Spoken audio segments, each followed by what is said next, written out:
kami sudah ke dalam, tidak lama dan hanya ber 10 menit saja berdialog dengan penyidik kami nggak perlu lama-lama lagi kan sebenarnya. Jadi kami langsung to the point bahwa apa yang dipanggilkan kami terkait apa.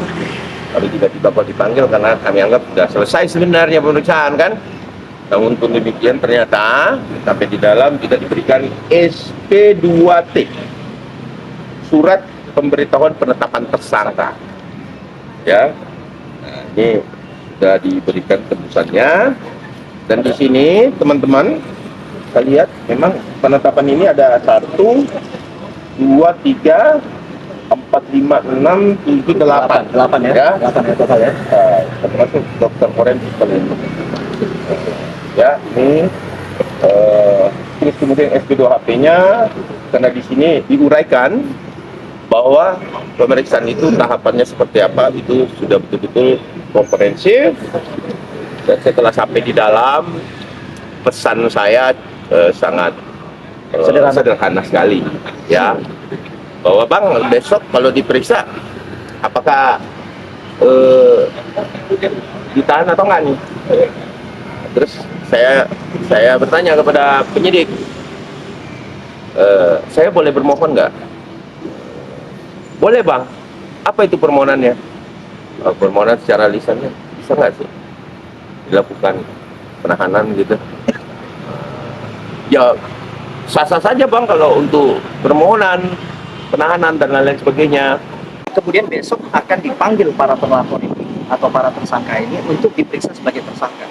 Jadi saya minta tolong disita seluruh alat bukti, barang bukti yang dimiliki oleh tersangka. Ya, ketika pemanggilan tersangka ini sudah boleh ya. Misalnya buku white paper itu, yang di 700 lah atau berapa halaman itu. Saya minta kepada penyidik tolong dilakukan penyitaan. Karena kenapa?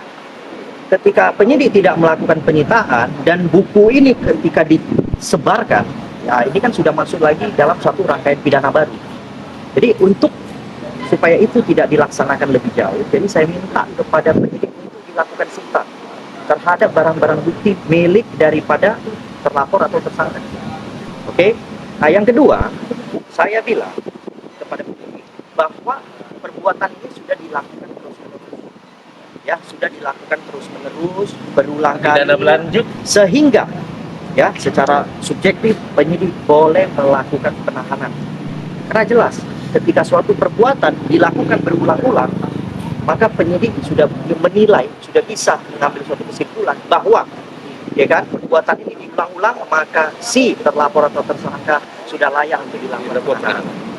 Oke, yang ketiga saya minta ya tolong lakukan pemeriksaan yang sangat hati-hati, komprehensif ya, kemudian benar-benar kita lihat nanti terhadap uraian pasal yang disangkakan. Karena publik, masyarakat juga mau tahu nih, ya kan, seberapa jauh tindakan-tindakan mereka ini, ya kan, yang mengakibatkan mereka menjadi tersangka di Polda Metro Jaya. Nah, yang selanjutnya saya sampaikan kepada penyidik, ya kita juga tidak di sini tidak ada intervensi apapun, kita cuma selaku pelapor, masyarakat datang melapor, kemudian karena dalam laporan ini telah ditetapkan tersangka, kami minta dilakukan permohonan boleh ya, masih sah saja ya. Ini kan masih permohonan sah saja. Ini cuma bermohon. Ya, ini permohonan juga permohonan lisan. Nah, kepada penyidik tolong lakukan penahanan. Karena kalau tidak lakukan penahanan, kami juga kurang puas. Ya, saya juga selaku pelapor ini kurang puas. Karena kenapa? Ya, tujuan kita melapor kan mencari keadilan, ya kan? Terhadap sangkaan pasal yang di atas ancaman 5 tahun ke atas, ya kan, sudah layak untuk dilakukan penahanan terhadap para terlapor dan tersangka. Ya, ada yang ke Australia, ada yang ke mana, ke Paris atau kemana lah. Bukan ke Australia. Australia satu, yang ada salah satu yang apa, yang nggak mau pulang dia. Oh, yang nggak mau pulang dia. Oh ya. Ada kan? Ya. Mr. A. Ya, Mr. A itu kan sempat dia entah kemana katanya berobat, tapi dia nggak mau pulang. Dia bilang mau lihat situasi dulu katanya. Nah, ternyata setelah ditetapkan tersangka dia sudah kembali ke Jakarta dan dia akan melakukan upaya hukum. Kita persilakan. Saya juga bilang tadi sama penyidik, ya kan, kalian siap-siap ini ketika tersangka akan melakukan upaya hukum berupa pra peradilan. Ya, kalian harus siap-siap. Jangan sampai kalian tidak siap gitu. Jadi saya juga menyampaikan kepada penyidik tadi.